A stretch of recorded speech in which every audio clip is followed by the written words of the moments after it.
Pan Indian സിനിമകൾ എന്ന് നമുക്കിപ്പോൾ ഏറ്റവും അടുത്ത് കേൾക്കുന്നത് തന്നെയാണ്. എപ്പോഴും പാൻ ഇന്ത്യൻ സിനിമകൾ ഉണ്ടാകുന്നു, ഇതൊരു പാൻ ഇന്ത്യൻ സിനിമയാണ് എന്നുള്ള രീതിയിൽ. പക്ഷേ ആടുജീവിതത്തിൻ്റെ കാര്യത്തിലേക്ക് വരുമ്പോൾ പാൻ ഇന്ത്യൻ സിനിമ എന്നതിനപ്പുറത്തേക്ക് ഇതൊരു ഇൻ്റർനാഷണൽ സിനിമയാണ്.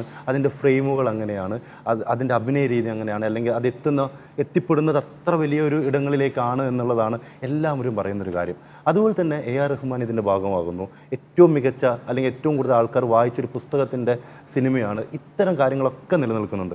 16 വർഷം ബ്ലെസ്സി എന്ന ഏറ്റവും മികച്ച ഡയറക്ടർ ഇതിനു വേണ്ടി മാത്രം മാറ്റിവെക്കുന്നു. ഒരു പ്രതീക്ഷയുടെ ഭാരം വലുതല്ലേ ശരിക്കും? അപ്പോൾ ചോദ്യത്തിൻ്റെ ആദ്യ ഭാഗത്തിന് ഇപ്പോൾ ഈ പാൻ ഇന്ത്യൻ സിനിമകൾ, നമുക്കൊരു പാൻ ഇന്ത്യൻ സിനിമ ഉണ്ടാക്കാൻ പറ്റില്ല. ഒരു നല്ല സിനിമ ഉണ്ടാക്കിയിട്ട് അതിനൊരു നല്ല റിലീസ് നമുക്ക് കൊടുത്തിട്ട് പിന്നീട് നമുക്ക് പ്രത്യാശിക്കാനേ കഴിയുള്ളൂ ഈ സിനിമയ്ക്ക് എല്ലാ സ്ഥലങ്ങളിലും എല്ലാത്തരം ഓഡിയൻസിൻ്റെ ഭാഗങ്ങളിൽ നിന്നും അക്സെപ്റ്റൻസ് ഉണ്ടാകട്ടെ എന്ന് ആഗ്രഹിക്കാം. ഇപ്പം ഫ്രെയിമുകൾ മനോഹരമായതുകൊണ്ടൊരു സിനിമയ്ക്ക് ഒരു പാൻ ഇന്ത്യൻ സ്വഭാവമോ അല്ലെങ്കിൽ ഒരു ഗ്ലോബൽ സ്വഭാവമോ ഉണ്ടാകുമെന്ന് ഞാൻ വിശ്വസിക്കുന്നില്ല. പക്ഷേ ആത്യന്തികമായിട്ട് ഈ കഥ എന്ന് പറയുന്നത് ട്രൂലി ഗ്ലോബൽ സ്റ്റോറിയാണ്. Because the story speaks about the resilience of human spirit. അത് ലോകത്തെവിടെയും ഏത് ഭാഷയിലും ഏത് പ്രദേശത്തും നമുക്ക് ആൾക്കാർക്കുമായിട്ട് റിലേറ്റ് ചെയ്യാൻ സാധിക്കുന്ന കഥയാണ് ഈ സിനിമയുടേത്. അപ്പോൾ അതുകൊണ്ട് തന്നെ ഇത് ലോകത്തുള്ള എല്ലാ ആൾക്കാർക്കും ഈ സിനിമയുമായിട്ട് റിലേറ്റ് ചെയ്യാൻ സാധിക്കട്ടെ എന്ന് ആഗ്രഹിക്കുന്നു, പ്രാർത്ഥിക്കുന്നു.